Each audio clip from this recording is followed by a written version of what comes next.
I'm Mark Friend. And I'm Stefan Sipiger. And welcome to Mostly Playing, a podcast about video games and stuff.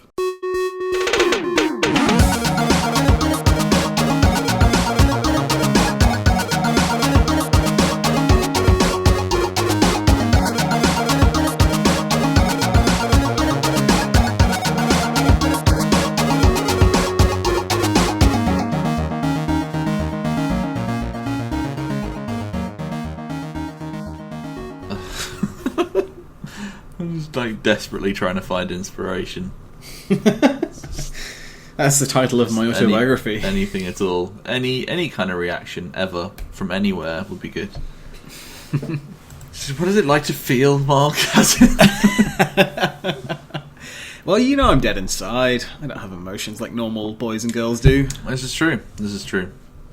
Right, video games, board games, television, stuff, all the things, everything, cool things. Great.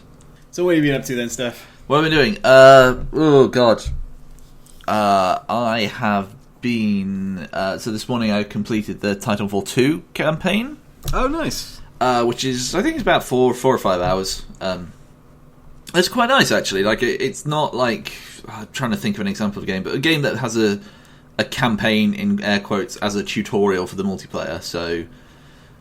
most Call of Duties these days would kind of count. I mean, it's the level design's actually pretty good, and like not the writing's nothing to write home about or necessarily be proud of. It's very, very cliched, but it was nice. You start to feel somewhat of a connection to not necessarily to the main character, because he delivers all of his lines with. The trouble is, I like Matt Mercer as a voice actor. I think he's quite good, but. Either he didn't know what the situations were when he drove these lines, or they're just like, just deliver the line, whatever. Because it's just like, there's no emotion attached to it, no comedy, or... Like, the first time he gets hurled by the Titan, by BT, it's just like, cool. It's just like, well, my god, you should at least go like a, yeah, that was awesome, or, something to... suggest that perhaps it was vaguely terrifying being hurled a good 100 yards by a robot. And I don't necessarily think it's a problem with his delivery so much as just he didn't realise what that was attached to, See, when you just said that, it reminded me of did you ever watch the A-Team film they did a few years ago with Bradley Cooper and of course I did. That was, for some reason, I really, really enjoyed that. And I think it's because it wasn't bad. Like, that's the thing. Like, everyone was like, oh my god, it's going to be terrible. It's like, no, it's alright. It was surprisingly good. Because, you go into it with all this baggage of it's a 70s, 80s filmic reboot of a TV series. But I think it was the fact that they genuinely seemed like they were having fun. And when you were just talking about like the Titan flinging them, it just reminded me of the stark contrast of that is in the A-Team where they're falling from the sky. They fell out of a shade in a tank. Yeah. And they're just like having to use the tank shells to like propel themselves closer to a body of water so they don't die when they hit the ground. Yep. And they genuinely, aside from Mr. T, not Mr. T, who is it? Whoever it was who was playing Diego Baracus. Wrestler, man. Yeah. Aside from his fear of flying, the rest of them seem to be genuinely like thinking this was the coolest thing ever. And this is when you're up. plummeting from a plane in a tank, it might be kind of fun. some kind of, well, even if you're just laughing at the sheer craziness, absurdity of it all. Yeah. The actual level design is well thought out. There's a lot of nice sections of platforming. They make you feel really powerful in the last level when you have to get through something quickly. Because, that's good.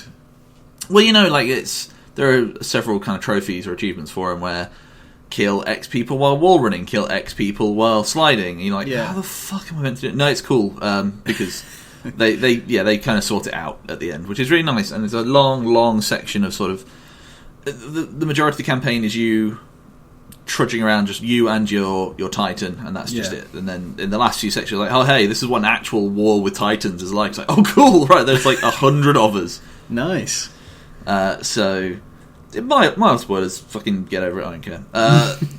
Titanfall, and then I played a bit of multiplayer, and I'm still rubbish. Me and you played that yesterday. Yes. How'd it go? I'm abysmally bad. And I am subpar. Yes, I'm I'm not really a shooty McShooter. But I've got myself a shotgun now, and I've got some the right kit for it, and I'm learning slowly to swing through windows and things with the grappling hook, and it's getting there. It's getting there. Just it was taking more time. Yeah, I enjoyed what we played of the multiplayer, except for the Colosseum mode, though, the one-on-one thing. I think that was just a bit... It's just kind of tacked on. I don't know, because, I think if you win it, you get you won it, so did you get anything particularly special? I got, like 5 credits and maybe, I don't know, I can't remember what the unlocks were for it, but it wasn't anything spectacular. But no, I think it's the fact that you're against each other with the same kind of... The same weapon in a blank circular plane. Yeah, it's still... Flat. Yeah. I think if you had different weapons, or the weapons were randomized, or just something to make it slightly more interesting than the fact we were kind of strafe jumping in circles around each other, firing these, electric grenades. Yeah. I think it would have been better if there'd have been some cover, or you're in just a massive hall and there's no way out, and there are flat walls and everything. But I mean, you essentially with that lose the wall running mechanics and the Titan mechanics, the two things that make Titanfall a good game. Really. Yeah, I mean, you likened it at the time, and I thought it was good too. The last level of, was it Splinter Cell Conviction?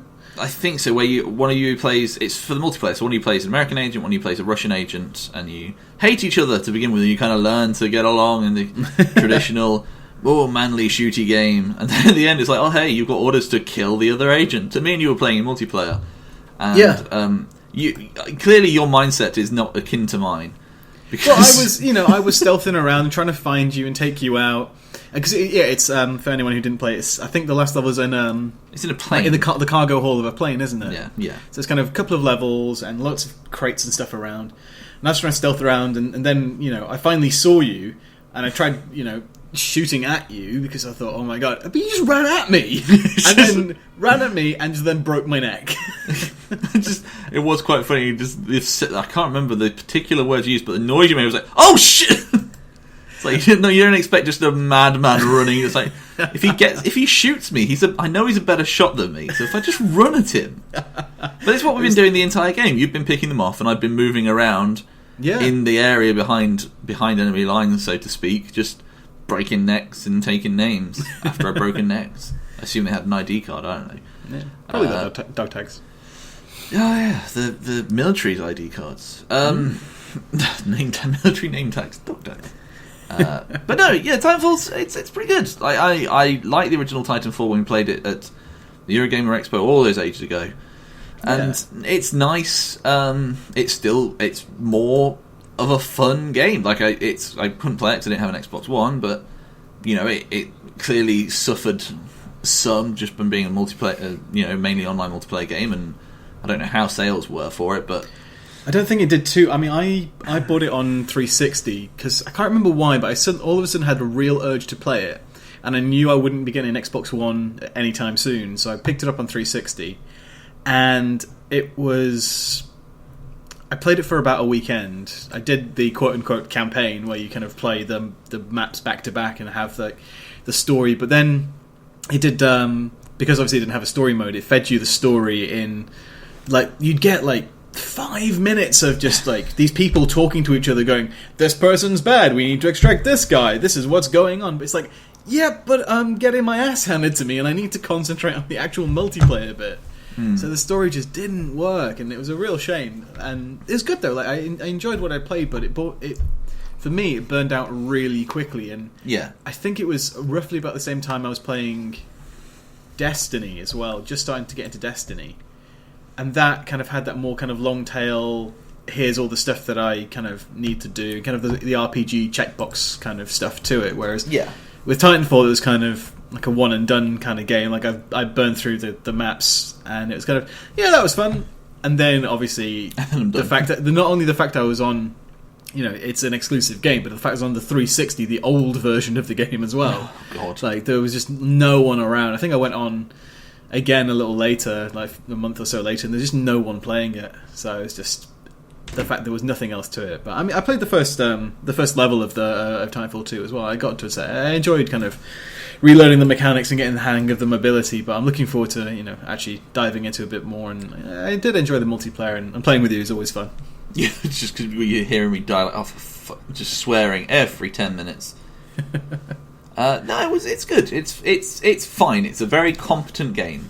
Yeah. It's and I don't know whether I'll play it for a long time. I hope against hope that they do more stuff with the multiplayer, because it's okay at the minute, but you could do with some more modes rather than just the traditional capture the flag, team deathmatch kind of thing, regular deathmatch, and then bounty hunter, which is actually interesting.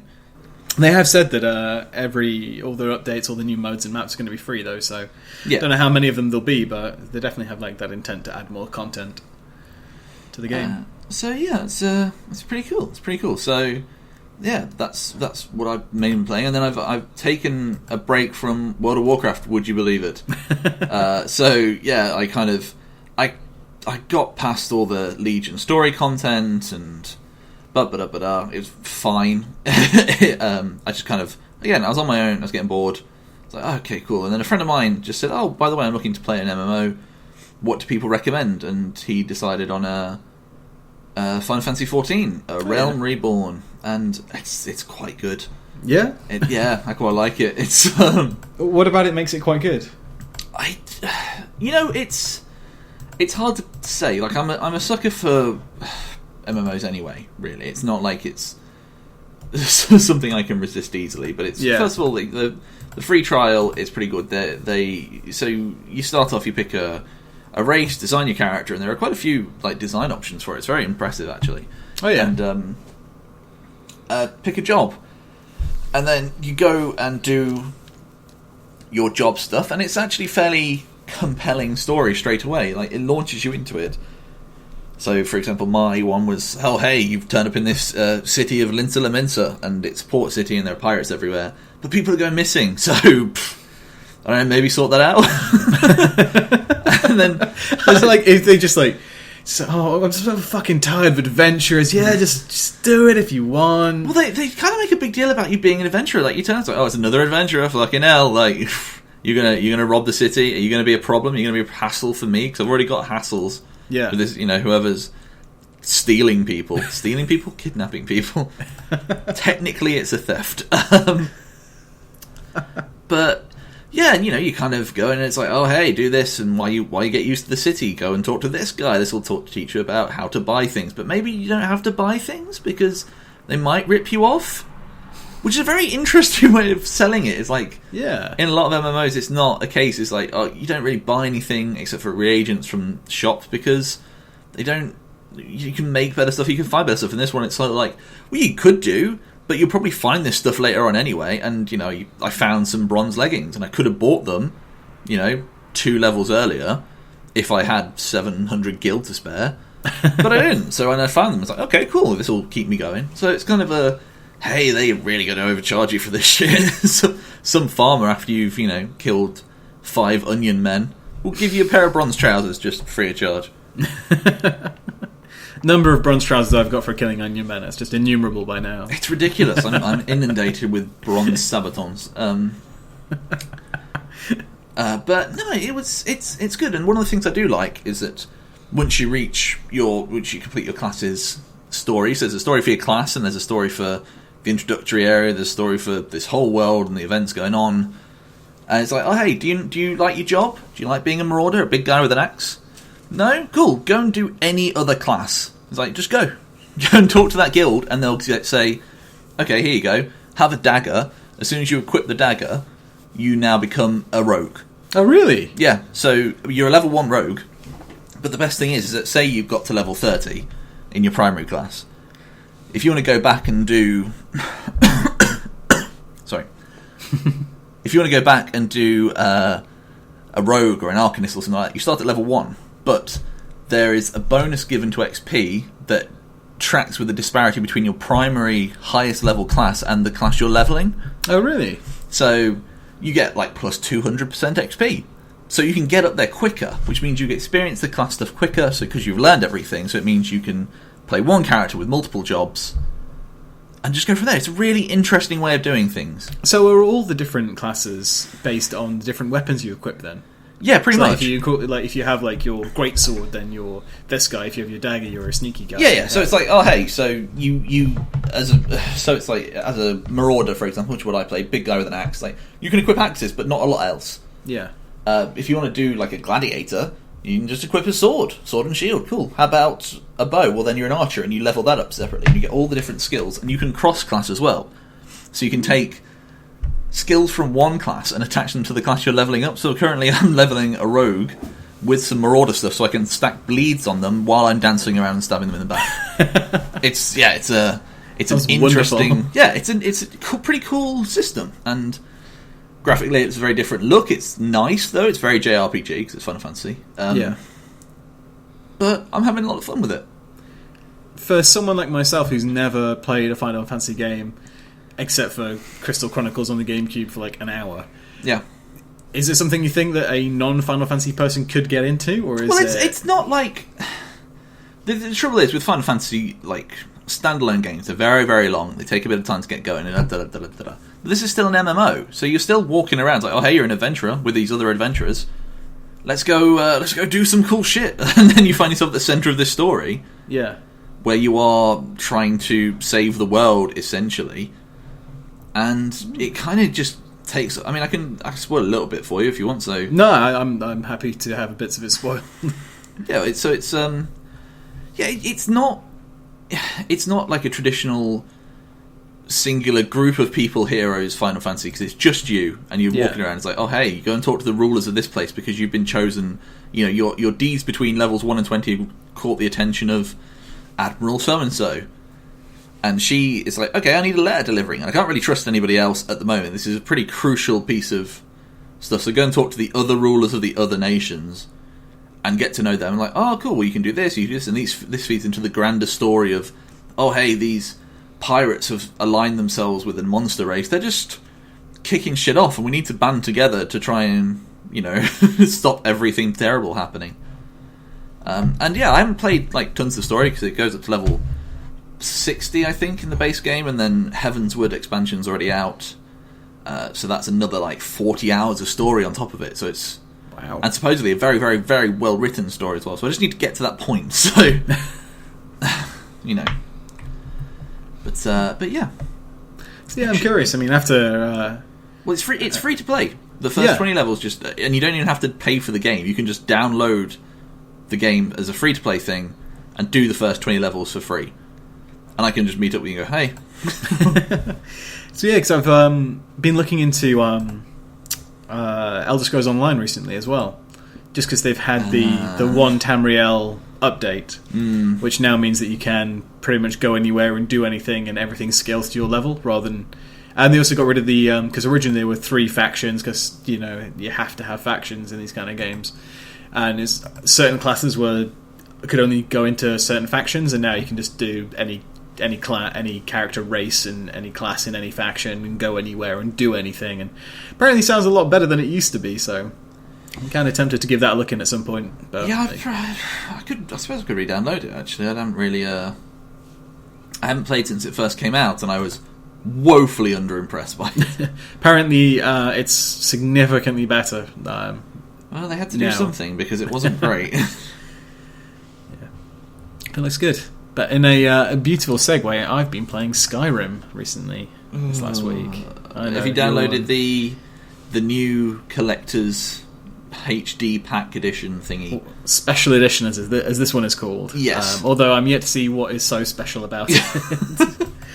To put it quite bluntly, it was more kind of so I could play the DLC and stuff like that, but I never really. Oh, did you not play the DLC originally? No, I've not played any of the 3 packs that came out, and I never really got past, I guess, what would be classed as Act 1 of the story. I played through 20 hours roughly of the game twice and kind of maxed out all the quests in Whiterun both times, and that was kind of all I ever played of Skyrim. Which is disappointing, because I always wanted to play more of it, but for some reason, I don't know if there were other games coming out at the time or other commitments that were happening. But yeah, I just never really got around to it, and the second time I played it, I kind of re-rolled and started again. And this time was when they added voice functionality for the Kinect, because I was playing on 360. So you're just screaming Fussrodar.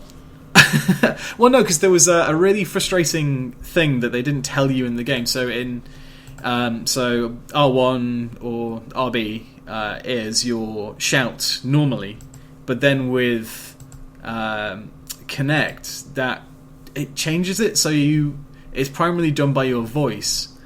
And I can't remember what they did to R1, but you couldn't really use that for shouting. But I think it was you had to like do something and hold R1 to do your shout. So for my entire Kinect playthrough of Skyrim, I didn't think I could shout with the controller. So that I just ended up not using any of my dragon shouts because I was like, I'm not going to shout Fussrodar at my TV. That's ridiculous. Yeah, that's why I didn't do it on using the Kinect. But I was primarily using it for the equipping items, because I thought that was a really cool kind of way to do things, and kind of opening maps and stuff like that. But the main problem I had was I was playing kind of like a rangery type class, that kind of playthrough. So I had my main two weapons that I'd be going for is my sword and my shield, and then my bow. Yeah. But it would usually recognise equip sword, or you had to say like equip sword right hand, and then equip shield left hand.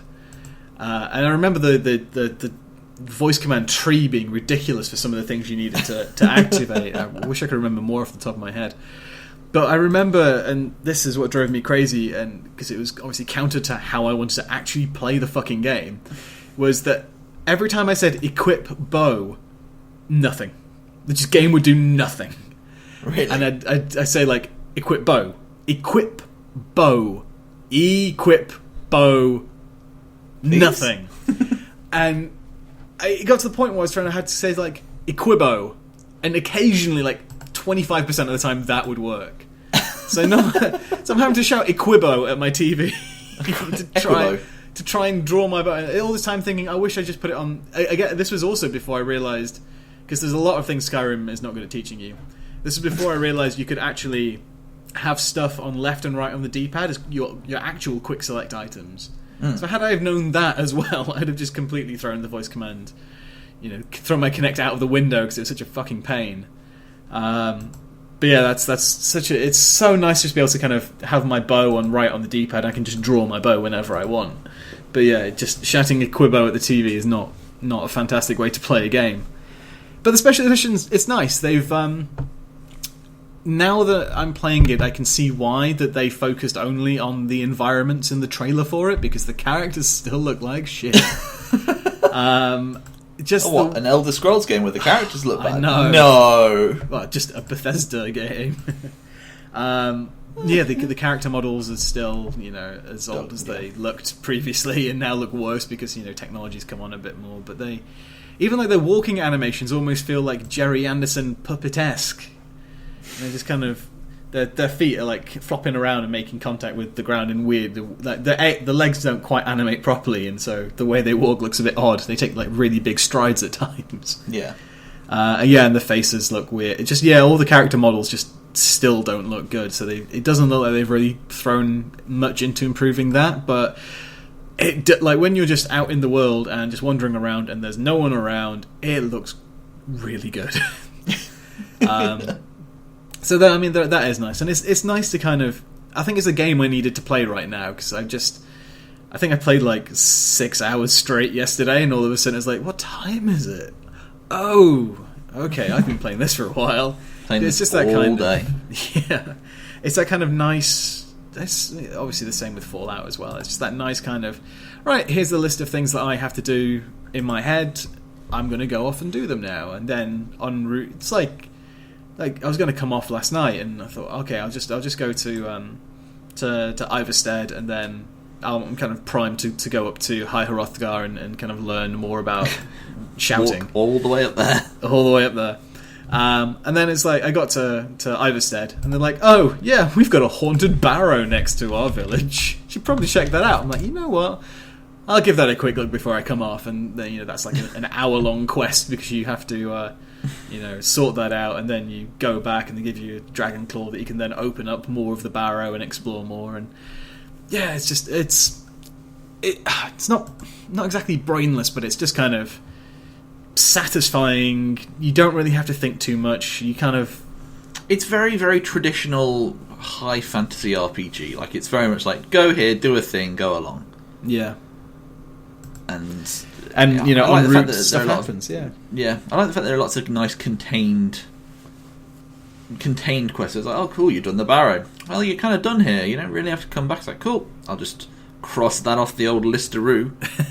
It is nice actually how it does say it marks things that you've finished cleared on the map as well. Yeah. So you kind of know that, because a lot of times with RPGs I try and, like, when I discover something, I go there and I try and kind of do it straight away, but more and more it was kind of breaking future quests. So I kind of got into the habit of kind of, if I discovered something, I'd leave it for a while and see if a quest arose around it.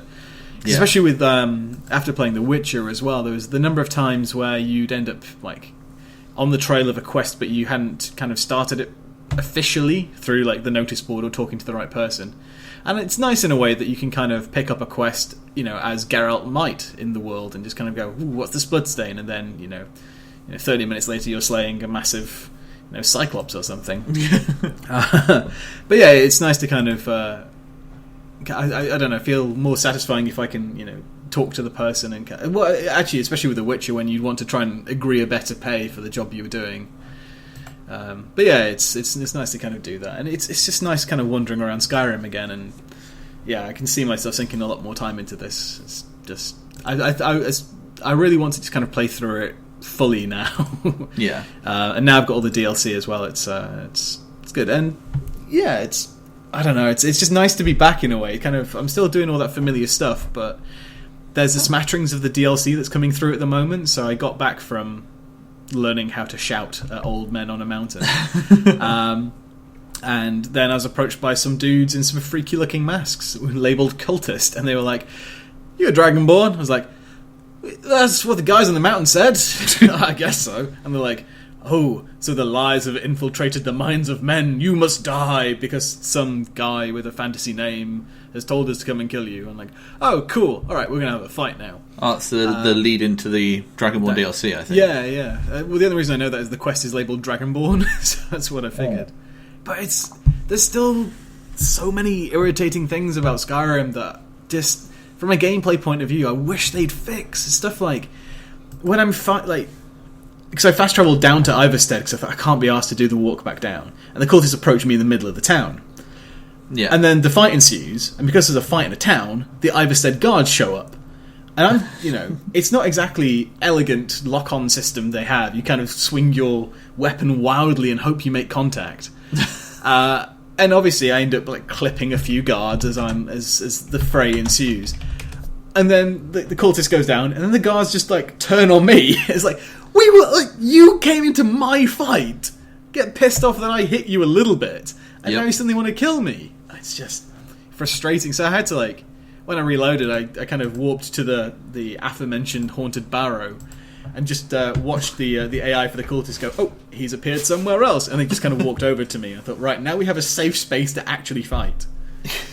So I could do it without interference from the... I mean, because I tried having Lydia as my companion again, and they still hadn't fixed the dumb things. Like, I'd walk into this kind of cage to pick up like a healing potion that was in the corner.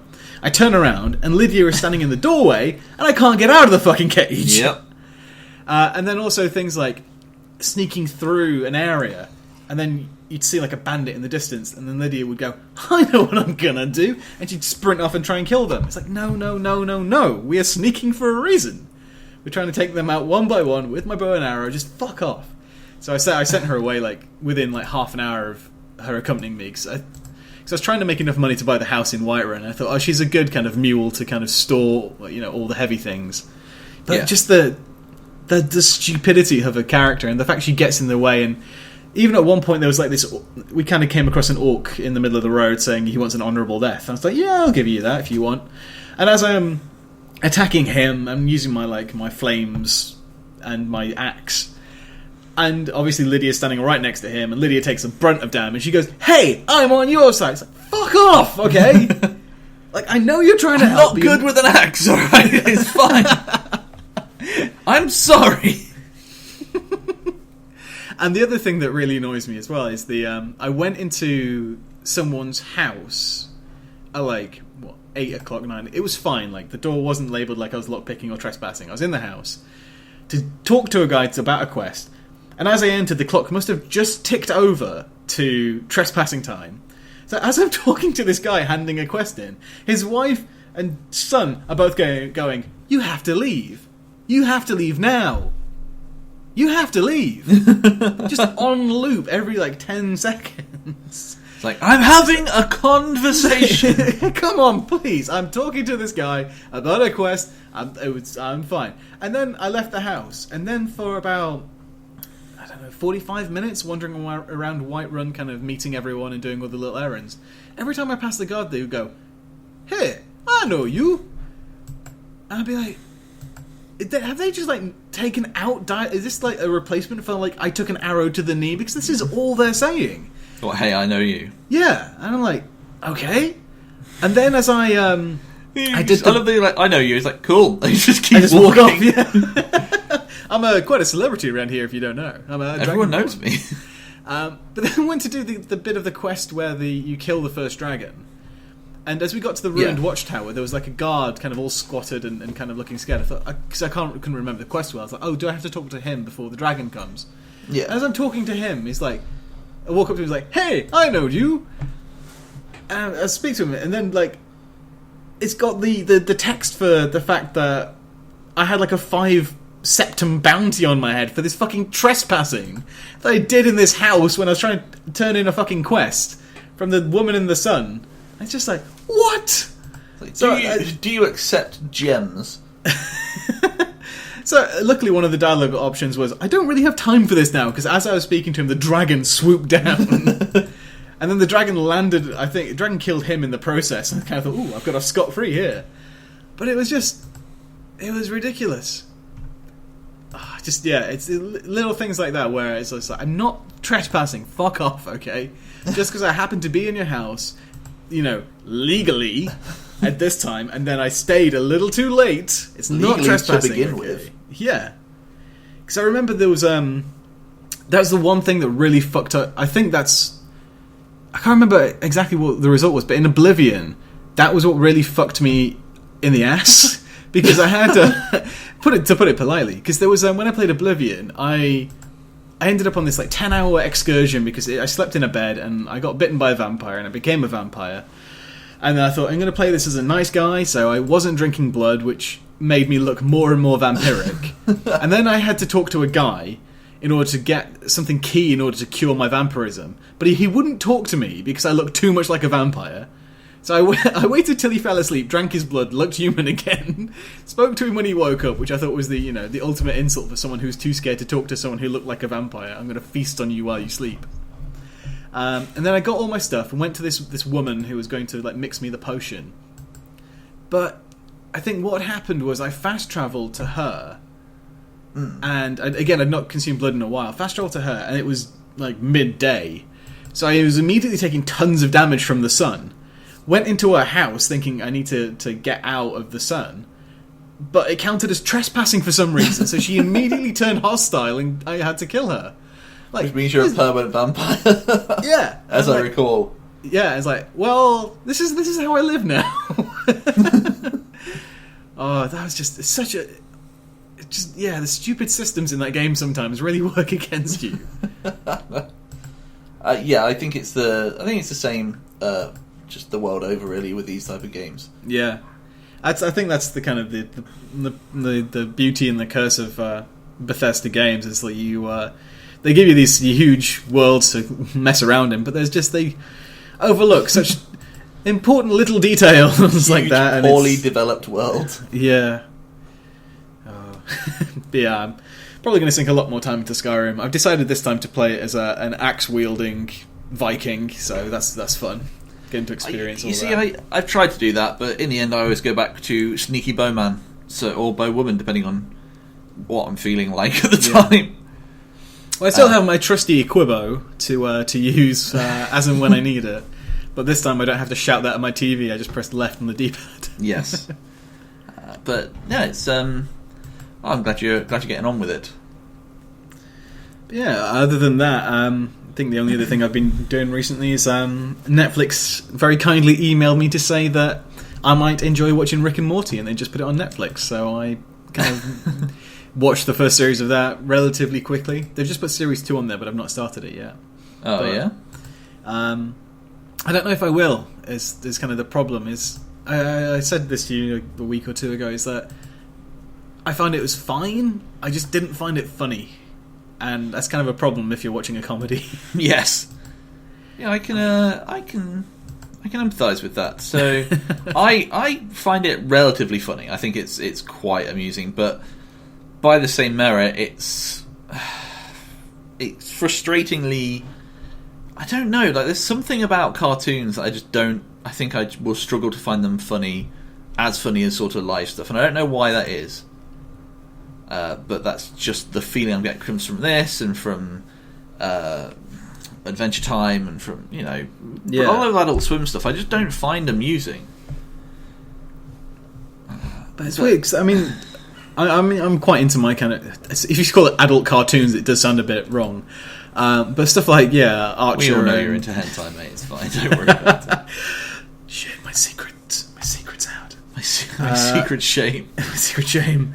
But no, I love Archer, and I've been, I recently got into Bob's. Well, I say recently, it's like around March, got into Bob's Burgers, and I've been really, really enjoying watching that. And yeah, I laugh a lot at those shows. I think they're really funny, and I am since starting watching Archer years and years ago, do love H. John Benjamin's voice. Yes. So there is that. Dr. Spachemin. Is that him? No, they. No, he plays. That's Chris Parnell. Yeah. Yeah. No, actually, to be honest, he's in Archer as well. So. Yeah, that's what I mean. I got mixed up between. Actually, Chris Parnell's in a lot of cartoons I watch these days. He's just in tons of shit. He's in Rick and Morty as well, isn't he? Yeah, he's the dad. Oh, jeez. I don't know. The problem I had with Rick and Morty is the first episode is not very good. I found Rick just the whole kind of he's a drunken scientist thing. But the fact he just kind of belched every other word, I just didn't like that. And I ended up finding the title sequence the funniest thing about the first episode, because they just kind of had all these weird scenarios, like Morty's dad is doing homework with him, and then his face falls off and he turns out to be a robot. And the just all the other random things in the title sequence are really good, and I know most of them were taken from episodes. But the actual episodes themselves, I just didn't find. I mean, I love the concept, and I like the whole kind of all the weird stuff that happens. Like the one, I think, like the one with the Meeseeks, where they can't help Jerry get better at golf, and again, I love like some of the concepts to the episodes, and like the last episode is all about this kind of quintessential kind of teen house party, but taken up to 11 because of crazy interdimensional travel. Yeah, and it's genuinely good, but I don't know if it's that there aren't really that many jokes in the show, or the jokes that they do have just don't seem to land for me for some reason. But I might try series 2 and see if it gets better. But I don't know. Yeah. I mean, I guess I don't know. Like I wanted to like it because all my friends do. Yeah, and it's. The more I watch it, it's more like it could be good. Because like you, I'm a fan of Archer. I suppose that's the one quote unquote adult cartoon. But there's something about that is, I don't know what about it is like really funny. It just makes me laugh so hard.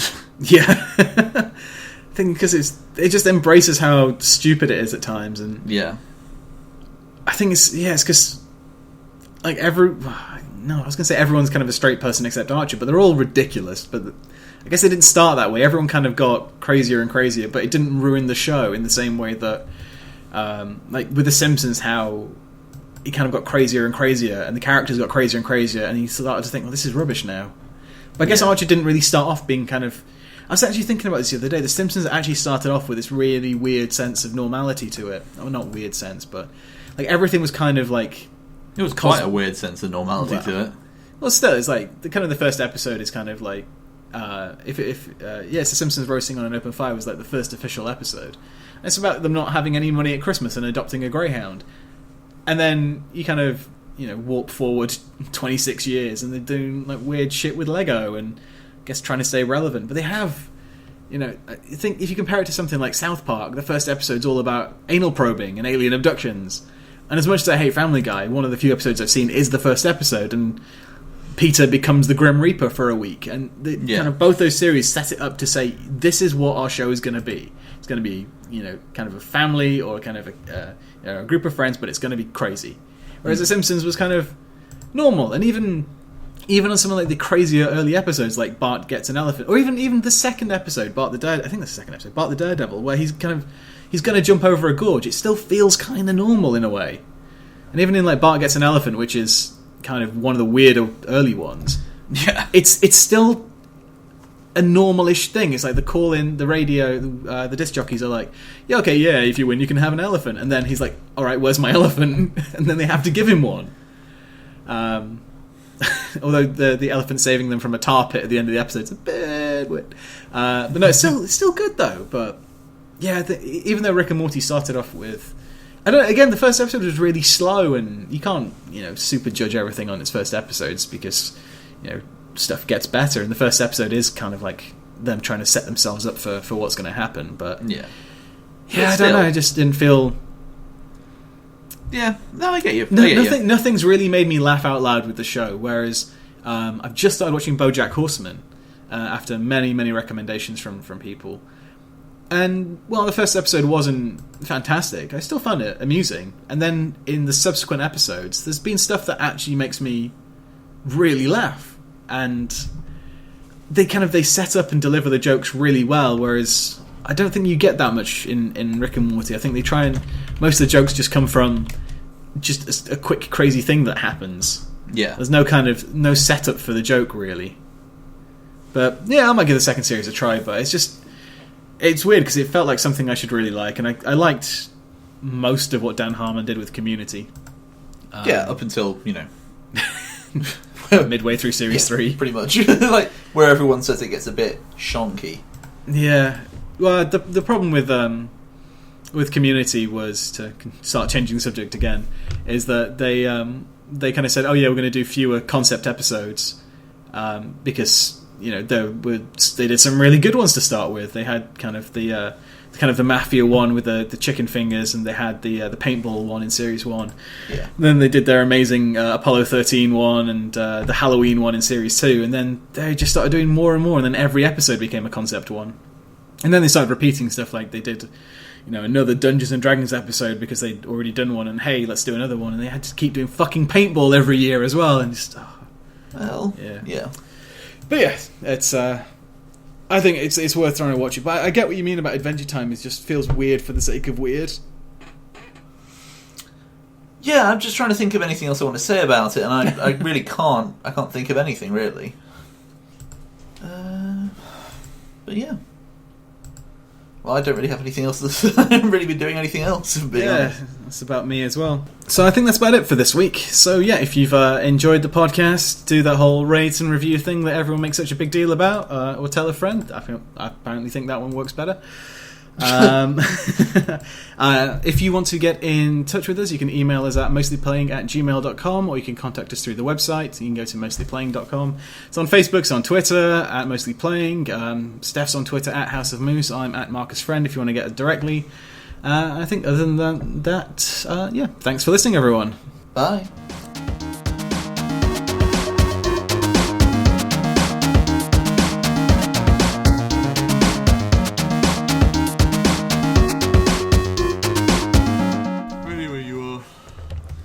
Do you want to get all the yawning out of the way first? It's not going to work. You're just going to have to edit around it. I'll try not to yawn mid-sentence. I've got me yawning. God damn. Stop! Oh my god, we're caught in a yawn hole. Yawnception. It's yawnception.